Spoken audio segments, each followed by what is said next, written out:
Dear students, welcome to Hindi chamber. ഞാൻ Babu N Panakkal. ഇന്ന് നമ്മൾ കേരള സിലബസ് +2 ഹിന്ദി യൂണിറ്റ് 3 ഇക്കായി 3 ചാപ്റ്റർ 8 ജമീൻ ഏക് സ്ലേറ്റ് കാ നാം ഹേ എന്നുള്ളതാണ്.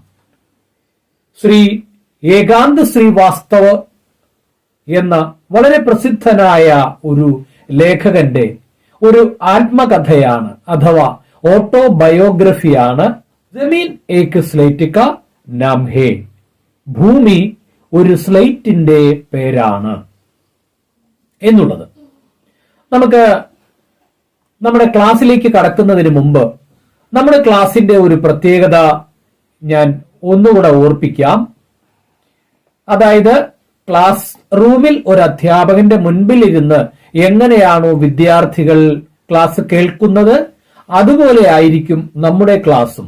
അതായത് നിങ്ങൾ ടെക്സ്റ്റ് ബുക്ക് ഓപ്പൺ ചെയ്ത് വയ്ക്കുക, അതുപോലെ നിങ്ങളുടെ കയ്യിൽ ഒരു പെൻസിലോ പേനയോ കരുതുക. എന്തിനാ പെൻസിലോ പേനയോ കരുതുന്നത്? നമ്മൾ പഠിക്കുന്നത് sentence by sentence, word by word, Malayalam എക്സ്പ്ലനേഷനോട് കൂടിയിട്ടാണ്. അപ്പോൾ ഞാൻ പറയുന്ന ഏതെങ്കിലും ഒരു വേർഡിന്റെ മീനിങ് നിങ്ങൾക്ക് അറിയാൻ വയ്യെങ്കിൽ അണ്ടർലൈൻ ചെയ്യുക, അതിന്റെ മുകളിൽ അതിന്റെ മലയാളത്തിലുള്ള മീനിങ് എഴുതിയെടുക്കുക. അപ്പോൾ നിങ്ങൾക്കത് വളരെ കൂടുതൽ പ്രയോജനം ചെയ്യുന്നതാണ്. അതുകൊണ്ട് ടെക്സ്റ്റ് ബുക്ക് ഓപ്പൺ ചെയ്ത് വെച്ചുകൊണ്ട് വേണം ഹിന്ദി ചേംബർ എന്ന ഈ ക്ലാസ് നിങ്ങൾ ശ്രദ്ധിക്കാനായിട്ട്. അപ്പൊ നമുക്ക് ക്ലാസ്സിലേക്ക് കടക്കാം. പേജ് നമ്പർ 55, ജമീൻ ഏക് സ്ലേറ്റ് കാ നാം ഹേ. ഭൂമി ഒരു സ്ലേറ്റിന്റെ പേരാണ്. ശ്രീ ഏകാന്ത് ശ്രീവാസ്തവയുടെ ഒരു ആത്മകഥയാണ്. നമുക്ക് പാഠത്തിലൂടെ നീങ്ങാം. അതിൽ ഒരു ചിത്രം കൊടുത്തിട്ടുണ്ട്. ചിത്രം നിങ്ങൾക്ക് സുപരിചിതമാണ്. അത് ഡോക്ടർ APJ അബ്ദുൽ കലാമിന്റെ ചിത്രമാണ്. ആ ചിത്രത്തിന്റെ അടുത്തായിട്ട് 2 ചോദ്യങ്ങൾ കൊടുത്തിട്ടുണ്ട്. ചിത്രസേ ക്യാ താൽപര്യ ഹേ, എന്താണ് ആ ചിത്രത്തിൽ നിന്ന് മനസ്സിലാക്കാൻ സാധിക്കുന്നത്? 2, അഗ്നി കി ഉഡാൻ കിസ് വിധാ കി രചന ഹേ. അഗ്നി കി ഉഡാൻ, അഗ്നി ചിറകുകൾ, വിങ്സ് ഓഫ് ഫയർ എന്ന ആ ലെസൺ ഏത് രീതിയിലുള്ളതാണ്? അതും ഒരു ആത്മകഥയാണ്. ആ ആത്മകഥ എഴുതിയത് ഡോക്ടർ APJ അബ്ദുൽ കലാമാണ്. നമ്മുടെ മുൻ രാഷ്ട്രപതി ആയിരുന്നു അദ്ദേഹം. ഇനി നമുക്ക് ജമീൻ ഏക് സ്ലേറ്റ് കാ നാം ഹേ എന്ന ആ ചാപ്റ്റർ നോക്കാം. ഈ ചാപ്റ്റർ വളരെ ലെങ്തിയാണ്. അതുകൊണ്ട് ഒറ്റയടിക്ക് നമ്മൾ ഇത് അപ്ലോഡ് ചെയ്യുന്നില്ല. ഇത് 2 പാർട്ടായിട്ടാണ് അപ്ലോഡ് ചെയ്യാൻ ഉദ്ദേശിക്കുന്നത്. നമുക്ക് ലെസണിലേക്ക് നോക്കാം. നിങ്ങൾ എല്ലാവരും റെഡിയല്ലേ? ടെക്സ്റ്റ് ബുക്ക് ഓപ്പൺ ചെയ്തിട്ടുണ്ടല്ലോ, കയ്യിൽ ഒരു പെൻസിലും കരുതിയിട്ടുണ്ടല്ലോ. അപ്പോൾ ഞാൻ sentence by sentence, word by word മലയാളത്തിൽ എക്സ്പ്ലെയിൻ ചെയ്യാനായിട്ട് തുടങ്ങുകയാണ്. 30 अप्रैल को मेरी तदर्थ सेवा समाप्त कर दी गई और मैं बोरिया बिस्तर समेट कर अम्मा सहित बिलासपुर आ गया था. 30 अप्रैल को ഏപ്രിൽ 30 मेरी तदर्थ सेवा समाप्त कर दी, എന്റെ സേവനം അവസാനിപ്പിച്ചു. और मैं बोरिया बिस्तर समेट कर, ബോറിയ ബിസ്തർ സമേറ്റ്കർ മാനെ ഞാൻ യാത്രയാവുകയാണ്. ആരോടൊപ്പം? എന്റെ കെട്ടും കടാലും ഒക്കെ എടുത്തുകൊണ്ട് ഞാൻ യാത്രയാവുകയാണ്. ആരോട് സഹിതം? അമ്മാ സഹിത് ബിലാസ്പൂർ ആ ഗയാ ഥാ, അമ്മയോടൊപ്പം ഞാൻ ബിലാസ്പൂരിൽ എത്തിക്കഴിഞ്ഞിരുന്നു. छोटा भाई गुड्डू लिवाने आया था ताकि सामान लाने में अकेले मुझे कठिनाई न हो. ഇളയ സഹോദരൻ ഗുഡ്ഡു ഞങ്ങളെ കൂട്ടിക്കൊണ്ടുപോകുവാൻ വന്നിരുന്നു. അതുകൊണ്ട് സാധനങ്ങളും മറ്റും ഒക്കെ കൊണ്ടുപോകുന്നതിന് അധികം കഠിനായി നഹോ, കഠിനായി മനെ ഡിഫിക്കൽറ്റി അഥവാ ബുദ്ധിമുട്ടുകൾ എനിക്ക് കൂടുതലായിട്ട് അനുഭവപ്പെട്ടില്ല. സാമാൻ ലാന इसलिए जरूरी था कि अगले वर्ष पुनः साक्षात्कार में मैं चुन ही लिया जाऊं. इसकी गारंटी നഹീന്ധി. സാധനങ്ങൾ കൊണ്ടുപോകേണ്ടത് സെരൂരി താക്കി അത്യാവശ്യമായിരുന്നു. എന്താ കാരണം? അഗലേ വർഷ പുനഃ സാക്ഷാത്കാർ മേ, അടുത്ത വർഷത്തെ വീണ്ടും ഉള്ള സാക്ഷാത്കാർ കൂടിക്കാഴ്ചയിൽ അഥവാ ഇന്റർവ്യൂവിൽ മേം ചുൻ ഹി ലിയ ജാവും, ഞാൻ രണ്ടാമത് തെരഞ്ഞെടുക്കും എന്നുള്ളത് ഇസ്കി ഗ്യാരണ്ടി നഹീന്ധി, അതിന് ഗ്യാരണ്ടി ഒന്നും ഉണ്ടായിരുന്നില്ല. ബിലാസ്പൂർ കെ ഘർമേ താലാ ലഗാക്കർ സാരാ പരിവാർ ഗാവ് മേ പഹുഞ്ച, ബിലാസ്പൂരിലെ വീട്ടിന് താഴിട്ട് പൂട്ടി ഞങ്ങളുടെ കുടുംബം ഗ്രാമത്തിൽ എത്തിച്ചേർന്നു. അർസെ കെ ബാദ് ഗാവ് കെ ഘർ കി ലിപായി പുതായി की गई. അർസെ കെ ബാദ് ലോങ് പീരീഡിന് ശേഷം, ഒരു വലിയ പീരീഡിന് ശേഷം ഗ്രാമത്തിലെ വീട് ലിപായി പുതായി की गई, മെയിന്റനൻസ് നടത്തി.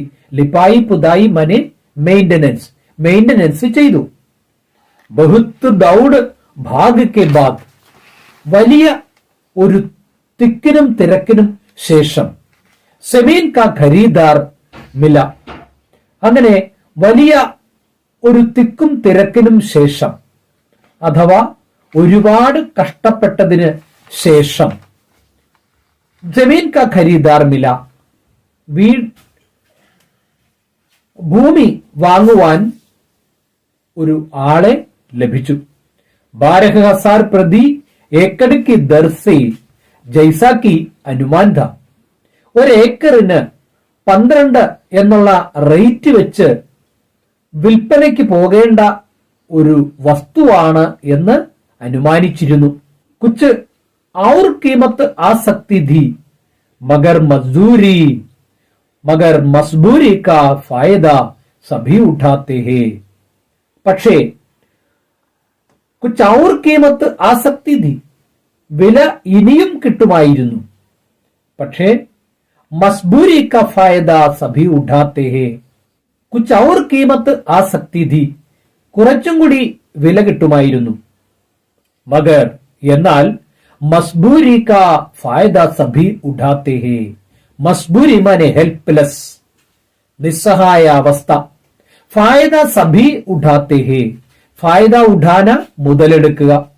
എന്നാൽ ഞങ്ങളുടെ നിസ്സഹായ അവസ്ഥ എല്ലാവരും മുതലെടുക്കാനാണ് നോക്കിയത്. ഹമാരെ പാസ് സമയനഥ, കാരണം ഞങ്ങളുടെ അടുത്ത് വേണ്ടത്ര സമയമുണ്ടായിരുന്നില്ല. ഷാദിക്ക് തയ്യാറിയാം ശുരു കർണിധി, വിവാഹത്തിനുള്ള തയ്യാറെടുപ്പുകൾ നടത്തണമായിരുന്നു. ഭവിഷ്യനിധി സേ ഭി കുച്ച് 1000 റുപ്പയെ പിതാജി നികാൽ ലായേ ഥേ, പ്രൊവിഡന്റ് ഫണ്ടിൽ നിന്ന് കുറച്ച് 1000 രൂപകൾ അച്ഛൻ പിൻവലിച്ചിട്ടുണ്ടായിരുന്നു. ദീദി ബഹുത്ത് ഭാവുക് ഹോ ഗയി, ചേച്ചിക്കാണെങ്കിൽ വലിയ വികാരഹീനയായി തീർന്നിരുന്നു. ഔർ ബാത്ത് ബാത്ത് മേം രോപട്ടി ധി, അങ്ങനെ അവർ ദുഃഖം കൊണ്ട് ഓരോ കാര്യത്തിനും അവർ കരഞ്ഞിരുന്നു. മണ്ഡപ് ലഗാ ദിയാ ഗയാ ഥാ, കല്യാണ പന്തലും മറ്റുമൊക്കെ ഇട്ടുകൊണ്ടേയിരുന്നു. ഷാദിക്ക് കാർഡ് ഛപ്, വിവാഹത്തിനുള്ള കാർഡ് പ്രിന്റ് ചെയ്ത് കഴിഞ്ഞിരുന്നു. മെഹമാൻ ആനയിലേക്ക് അതിഥികൾ വന്നു തുടങ്ങിയിരുന്നു. ഹൽദി തേൽ ചഠാന ശുരു ഹോ ഗയാ, മഞ്ഞളും എണ്ണയും ഒക്കെ തേക്കുന്ന ആ ചടങ്ങും ആരംഭിച്ചിരുന്നു. ഹം സബ് വ്യവസ്ഥാ സേ സന്തുഷ്ട ഥേ, പർ മൻ ജൈസേ അഭി say Khali Khali our Udhas Tha, ഞങ്ങൾ എല്ലാവരും സബ് വ്യവസ്ഥാ സേ, എല്ലാ അറേഞ്ച്മെന്റ്സിലും സന്തുഷ്ടതേ, സന്തുഷ്ടരായിരുന്നു. എന്നാൽ പർ മൻ ജൈസേ അഭി സേ ഖാലി ഖാലി, പക്ഷേ മനസ്സ് അപ്പോഴും ശൂന്യമായിരുന്നു. ഔർ ഉദാസ് ഥാ, വല്ലാത്ത ദുഃഖത്തിലുമായിരുന്നു.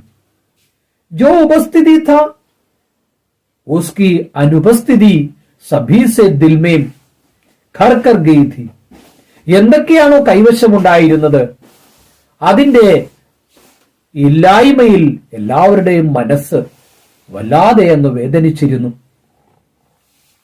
First paragraph over. Then second paragraph നമുക്ക് നോക്കാം.